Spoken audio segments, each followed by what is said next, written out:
আমরা কেমন সমাজ, সংস্কৃতি, রাজনীতি, রাষ্ট্র চাই এবং সেখানে সবাই পরস্পরকে কোন দৃষ্টিভঙ্গিতে দেখবে, রাষ্ট্র কোন দৃষ্টিভঙ্গি নিয়ে প্রতিষ্ঠা করবে মানবিক মর্যাদা, সেই আলাপ এই সময়ে আরো গুরুত্বপূর্ণ হয়ে উঠছে। এই যে আমরা বলি রাষ্ট্রধর্ম, রাষ্ট্রের কি কোনো ধর্ম হয়? রাষ্ট্র তো মানুষ নয়, বরং অনেক ধর্ম, গোত্র, জাতির মানুষের, অর্থাৎ একটা সমষ্টির সংগঠন। ফলে অনেক ধর্মের মানুষ যেখানে থাকে, মানুষ নিয়ে যে সংগঠন, সেটা এক ধর্মের রাষ্ট্র হয়ে উঠতে পারে কি? সাম্প্রতিক সময়ে সংবিধান সংস্কার কমিশন থেকে ধর্মনিরপেক্ষতা শব্দটি বাদ দেওয়ার প্রস্তাব আসার পর বিষয়টি নিয়ে আলোচনা চলছে রাজনীতি ও নাগরিক সমাজে। সম্প্রতি গণতান্ত্রিক অধিকার কমিটি অন্তর্বর্তীকালীন সরকারের 8 মাস পর্যালোচনা করেছে এক সেমিনারে। সেখানে বিশিষ্ট বুদ্ধিজীবী অর্থনীতিবিদ আনু মোহাম্মদ রাষ্ট্রের কেন ধর্মনিরপেক্ষ হওয়া জরুরি এবং ধর্মনিরপেক্ষতা বহুত্ববাদকে ধারণ করতে পারে সেই কথা বলেছেন।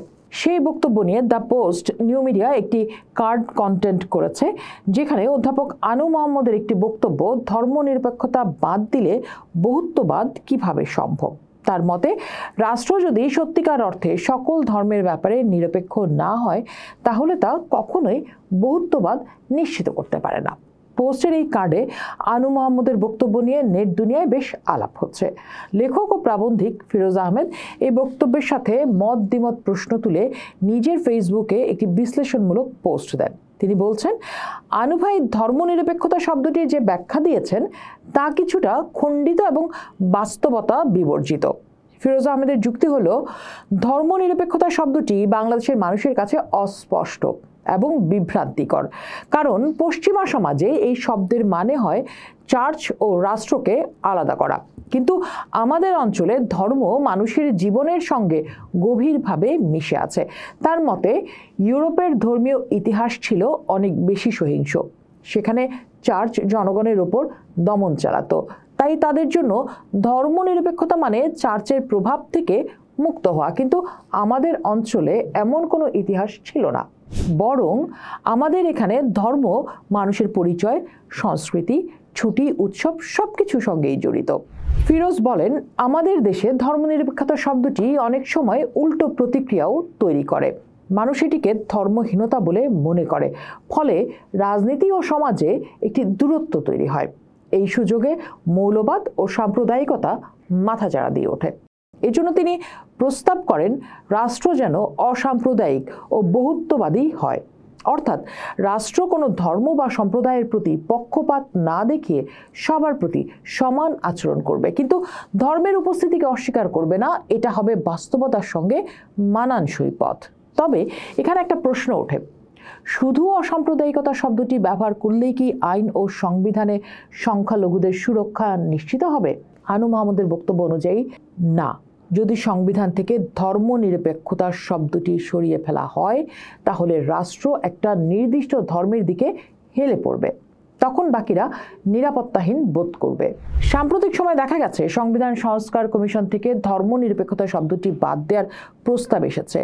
আদিবাসী জনগোষ্ঠী এরই মধ্যে তাদের সংস্কৃতি, জমি ও আইন নিয়ে শঙ্কা প্রকাশ করা শুরু করেছে। এসব ঘটনা দেখেই আনু মোহাম্মদের বক্তব্যটি আরও প্রাসঙ্গিক হয়ে উঠছে। আবার ফিরোজ যে প্রশ্নটি তুলছেন সেটাও অযৌক্তিক নয়। ইউরোপের অনেক দেশ এখনো সংবিধানে কোনো না কোনো ধর্মকে স্বীকৃতি দেয়। যেমন যুক্তরাজ্যে রাষ্ট্রধর্ম আছে, কিন্তু তারা আইন ও নীতিতে সবাইকে সমান গুরুত্ব দেয়। অন্যদিকে ফ্রান্স ধর্মনিরপেক্ষ দেশ হয়েও অনেক সময় মুসলিমদের উপর হিজাব বা বোরকা নিষিদ্ধ করে। ফলে ধর্মনিরপেক্ষতা সবসময় সাম্যের গ্যারান্টি দেয় না। ফিরোজ বলছেন, বাংলাদেশের মানুষ ধর্মকে শুধু বিশ্বাস নয়, জীবনের অংশ হিসেবে দেখে। হঠাৎ করে রাষ্ট্র যদি ধর্ম থেকে সম্পূর্ণ দূরে চলে যায়, তাহলে সাধারণ মানুষ সেটাকে গ্রহণ করবে না, বরং এতে করে উল্টো ধর্মীয় পরিচয়ের প্রতিরোধ তৈরি হবে। তবে একটা গুরুত্বপূর্ণ দিক হলো, ধর্মনিরপেক্ষতা মানে ধর্মহীনতা নয়, ধর্মের বিরোধিতাও নয়, বরং রাষ্ট্রের ধর্মের প্রতি নিরপেক্ষ দৃষ্টিভঙ্গি বজায় রাখার অঙ্গীকার এবং কোনো ধর্ম, গোত্র বা জাতিসত্তা দিয়ে রাষ্ট্র কাউকে বিচার করবে না বলে প্রতিশ্রুতিবদ্ধ হওয়া। এই দৃষ্টিভঙ্গি থেকেই নাগরিক অধিকার, সমান আইন, ধর্ম পালনের স্বাধীনতা নিশ্চিত করা যায়। আনু মাহমুদ তাই মনে করিয়ে দেন, বাংলাদেশের মতো একটি বৈচিত্র্যময় দেশে যদি রাষ্ট্র একটি নির্দিষ্ট ধর্মকে প্রাধান্য দেয় তাহলে তা সংখ্যালঘুদের জন্য বিপজ্জনক হতে পারে। এই জন্য ধর্মনিরপেক্ষতা শব্দটি বিতর্কিত হলেও তার অন্তর্নিহিত মূল্যবোধ, নিরপেক্ষতা ও সমতা রক্ষা করাই জরুরি। ফিরোজের সবচেয়ে গুরুত্বপূর্ণ পর্যবেক্ষণ হলো, বাংলাদেশের প্রগতিশীল বুদ্ধিজীবীদের বড় অংশ নিজেদের সংস্কৃতি ও ধর্মীয় ইতিহাস থেকে অনেক দূরে থাকেন। ইমাম আবু হানিফা, ইমাম গাজালিদের মতো চিন্তাবিদদের নিয়ে তাদের আগ্রহ কম, ফলে প্রগতিশীল চিন্তার ভিত সমাজের ভেতর গড়ে ওঠে না। তবে আশার বিষয় হলো, ফিরোজ নিজেই লিখছেন, নতুন প্রজন্মের অনেকে এখন যুক্তি ও গবেষণার মাধ্যমে ধর্মীয় সূত্র ধরে সমাজ বদলের কথা বলছে। এই ধারা আরও বিস্তৃত হলে হয়তো ভবিষ্যতে বাংলাদেশে একটি ব্যালান্সড বাস্তবভিত্তিক রাষ্ট্রচিন্তা গড়ে উঠবে। সবশেষে বলা যায়, আনু মাহমুদ ও ফিরোজ আহমেদ দুজনেই গুরুত্বপূর্ণ প্রশ্ন তুলেছেন। একজন বলছেন রাষ্ট্রকে নিরপেক্ষ হতে হবে, অন্যজন বলছেন নিরপেক্ষতা মানে বাস্তবতা অস্বীকার নয়। এই দুই চিন্তার ভেতর থেকেই হয়তো নতুন কোনো পথ বের হবে, যেখানে আইন, জনগণের অনুভব এবং বহুত্ববাদ একসাথে চলতে পারবে। সব মিলে বিতর্কটি শব্দ নিয়ে শুরু হলেও শেষ পর্যন্ত ছুঁয়ে যাচ্ছে বাংলাদেশের ভবিষ্যৎ রাষ্ট্রচরিত্রের মূলে।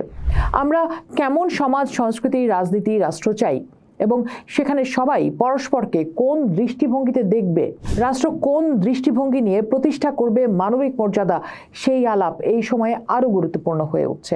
দ্য পোস্ট তার ভিডিও কন্টেন্টে সেই প্রশ্নগুলো সামনে আনতে চায়।